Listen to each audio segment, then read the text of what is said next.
Combien de pépites Renault sont tombées dans l'oubli, sans jamais obtenir la reconnaissance qu'elles méritaient?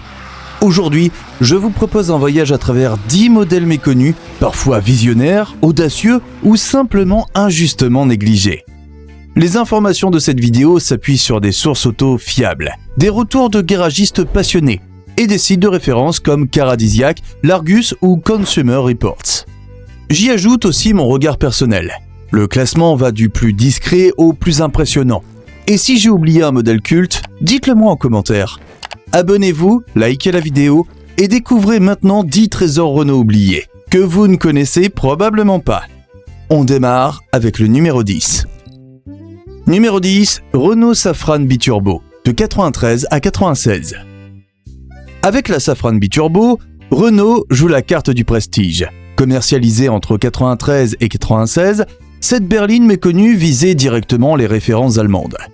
Sous le capot, un V6 PRV flanqué de 2 turbos KKK délivrant 268 chevaux associés à une transmission intégrale et une suspension pilotée. Sur le papier, c'est une M5 à la française. Cependant, dans les faits, le tableau est moins flatteur. Sous-vireuse, coûteuse, plus de 420 000 francs à l'époque, et produite à seulement 806 exemplaires chez Irmscher en Allemagne. Et pourtant, quelle fiche technique! 0 à 100 km/h en 7,2 secondes, 250 km/h en pointe, siège ergomatique, climatisation Bison, téléphone intégré, boiserie, cuir pleine fleur. Longtemps oublié, la Biturbo mérite aujourd'hui qu'on lui rende justice. Numéro 9, Renault 10, 1965 à 1971. Produite de 1965 à 1971, cette version allongée de la Renault 8 visait une clientèle plus bourgeoise. Renault l'équipe donc d'un moteur en porte-à-faux arrière, une disposition déjà dépassée en pleine montée en puissance de la traction avant. Elle conserve quelques atouts. 4 freins à disque, moteur Cléon fonte robuste, version automatique, finition plus cossue et même une version 1300 à moteur 1289 cm3 dès 1970. Mais voilà, face à une Renault 16 moderne, la 10 souffre. Son architecture arrière nuit à l'agilité et son habitabilité reste limitée malgré l'allongement. Malgré cela, le modèle est exporté largement, notamment au Canada, en Espagne ou en Bulgarie, preuve de sa polyvalence. Écrasée entre deux générations, la Renault 10 mérite d'être redécouverte pour ce qu'elle est, c'est-à-dire la dernière des grandes propulsions Renault accessibles. Numéro 8, Renault 12 Gordini, 1970 à 1974. Quand on pense Renault Gordini, l'image de la R8 bleue à bande blanche vient spontanément. En 1970, la marque aux losanges tente de réitérer l'exploit avec une version sportive de sa familiale à succès, la Renault 12 Gordini. Produite entre 1970 et 1974, cette déclinaison survient alors que la R12 séduit déjà par sa robustesse et sa simplicité mécanique. Mais avec Gordini, elle se part d'un caractère tout autre. Capot noir mat, teinte bleu France, bande blanche et surtout un moteur 1565 cm3 de 125 chevaux-dynamique issu du bloc Cléon Alu. La vitesse dépasse les 185 km/h, servi par une boîte 5 rapports et un train avant affûté. Traction avant, châssis allégé, elle introduit la sportivité dans un gabarit moderne. Malheureusement, cette Gordini peine à s'imposer. Ligne trop sage, prix élevé, concurrence interne, moins de 5000 exemplaires. Elle devient alors un collector oublié, injustement éclipsé par la mythique R8. Numéro 7, Renault 11, 1983-1989. Oubliée des radars, la Renault 11 fut l'une des pièces maîtresses dans l'architecture technique des compacts françaises. Produite de 1983 à 1989, elle incarne la version bicorps de la Renault 9, avec haillons et design signé Robert Aupron. À l'intérieur, Marcello Gandini dessine une planche de bord typée, futuriste, annonçant celle des Super 5 et R25. Techniquement, la R11 repose sur une plateforme entièrement nouvelle à moteur transversal, avec suspension indépendante aux 4 roues. McPherson à l'avant, barre de torsion à l'arrière. Elle inaugure aussi les fameuses boîtes JB, encore utilisées sur des modèles jusqu'en 2017. La gamme est large, du simple C1E 1108 cm3 à la version turbo de 105 puis 115 chevaux, dont le moteur clé en fonte gavé par un Garrett T2 fait les beaux jours des amateurs de rallye amateurs. Malgré plus de 6 millions d'exemplaires pour le duo R9-R11, elle reste éclipsée par la 205 et la Super 5. Une injustice pour un modèle fondamental dans l'ADN technique de Renault.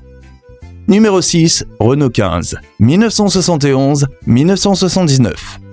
Dans l'ombre de la Renault 12, dont elle dérive, la Renault 15 symbolise l'ambition de Renault d'entrer dans l'univers des coupés populaires à la française. Produite de 1971 à 1979, elle partage sa base technique avec la R12, traction avant, essieu arrière rigide, moteur longitudinal en porte-à-faux avant. Ce n'est pas un monstre de technologie, mais un bel exercice de style signé Gaston Juchet, avec sa ligne tendue et ses larges vitres de custode. En version TL, elle embarque un modeste 1289 cm3 de 60 chevaux. En TS, elle monte à 90 chevaux grâce au bloc 1565 cm3 dérivé de la R16. À l'époque, ce n'est pas l'innovation qui prime, mais la volonté de proposer un coupé abordable au look affirmé. Elle est pénalisée par une finition moyenne et surtout une faible résistance à la corrosion. Et c'est précisément pour cela qu'elle a disparu du paysage. Continuons avec le modèle suivant. Numéro 5, Renault 17, 1971-1979. Derrière son allure presque californienne, la Renault 17 cache une proposition bien plus ambitieuse que celle de sa sœur jumelle, la 15. Produite de 1971 à 1979, elle vise un public plus sportif et exigeant. Sa signature visuelle repose sur ses 4 optiques rondes, son toit découvrable en toile sur certaines versions et surtout sa version TS injection. Pour la première fois chez Renault, on installe ici une injection électronique Bosch DG-Tronic, associée à un moteur 1565 cm3 de 108 chevaux et 185 km/h en pointe. Ce bloc sera repris sur l'Alpine A310. Légère, nerveuse, avec une boîte 5 vitesses sur les versions hautes, la 17 TS se positionne comme une alternative française aux coupés italiens et allemands du segment. En rallye, elle tente sa chance avec la version Gordini, mais les casses sont trop nombreuses pour rivaliser sérieusement. Aujourd'hui, la corrosion et son relatif échec commercial l'ont reléguée au second plan. Et pour ceux qui pensent avoir tout vu, attendez de découvrir le modèle suivant. Numéro 4, Renault Prairie. Coloral Prairie, 1950-1957. La Renault Prairie, plus connue sous le nom de Coloral, est un break volumineux qui répond aux besoins ruraux et coloniaux d'après-guerre. Conçue entre 1950 et 1957, elle se distingue par son châssis renforcé issu du fourgon Renault 1000 kg et une carrosserie inspirée des breaks américains robustes et spacieuses.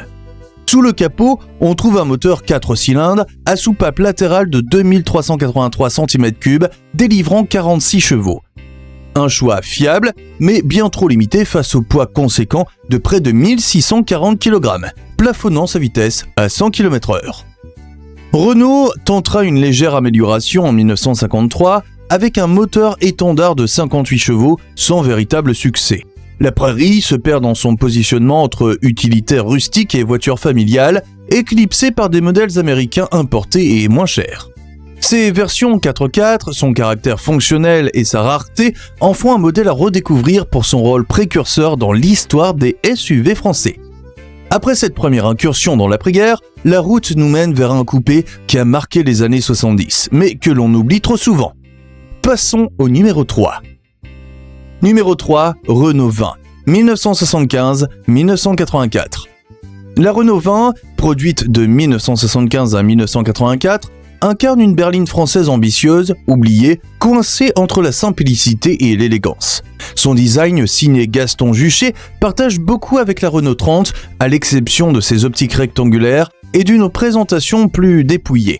Construite pour le marché moyen, elle propose des motorisations 4 cylindres en aluminium. D'abord, le Cléon Alu, 1647 cm3 de 96 chevaux. Puis le moderne Douvrin 2 litres, jusqu'à 110 chevaux sur la version TS. La suspension indépendante offre un confort notable, même si son comportement souffre d'un cabrage marqué à l'accélération. Malgré une mécanique fiable, la Renault 20 reste dans l'ombre, éclipsée par des concurrentes plus puissantes et mieux équipées. Sa rareté aujourd'hui, notamment dans ses versions diesel ou turbo, en fait un modèle méritant d'être redécouvert. comme un témoin discret mais technique de la Renault des années 70. Passons maintenant au numéro 2. Numéro 2, Renault Fuego, 1980-1986. La Renault Fuego s'impose comme un coupé 4 places à la silhouette aérodynamique marquée, lancé en 1980 pour remplacer les Renault 15 et 17. Son style fluide et son haillon vitré lui confèrent une identité singulière, fruit du travail de Robert Aupron et Michel Jardin. Basée sur la plateforme de la Renault 18, elle partage sa mécanique avec des moteurs 4 cylindres allant du modeste 1,4 litres de 64 chevaux au 2 litres d'ouvrin de 110 chevaux. Sans oublier une version turbo-essence de 132 chevaux apparue en 1984 qui révèle enfin son vrai potentiel sportif. Innovante, la Fuego fut la première voiture au monde proposant une télécommande sans clé en 1983. Malheureusement, ces équipements parfois simplifiés et un positionnement tarifaire élevé la relèguent dans l'ombre. Passons à notre dernier modèle du classement. Numéro 1, Renault 4L, 1961-1992. La Renault 4 ou 4L s'impose comme une véritable icône de l'automobile populaire française, avec une longévité exceptionnelle de plus de 30 ans. Conçue pour concurrencer la Citroën 2 chevaux, elle introduit la traction avant chez Renault sur un véhicule de tourisme. Son design pratique et carré, avec un haillon encore inédit à l'époque, maximise l'espace intérieur et la polyvalence. Motorisée par un 4 cylindres refroidi par eau, la 4L dépasse les 100 km/h, offrant de meilleures performances que sa rivale. Malgré sa simplicité, elle a conquis les artisans, les entreprises et les familles, avec plus de 8 millions d'exemplaires produits. Souvent oubliée dans les discussions modernes, elle mérite pourtant d'être redécouverte pour son rôle fondateur dans l'histoire de Renault. Et voilà pour notre top 10 des trésors Renault oubliés que vous ne connaissez peut-être pas. Dites-moi en commentaire quel modèle vous auriez aimé voir figurer ou lequel vous a le plus surpris. Et si vous avez aimé cette vidéo, abonnez-vous pour ne rien manquer. Je vous laisse avec une autre vidéo, les 10 trésors méconnus de Citroën. À très vite dans le garage français.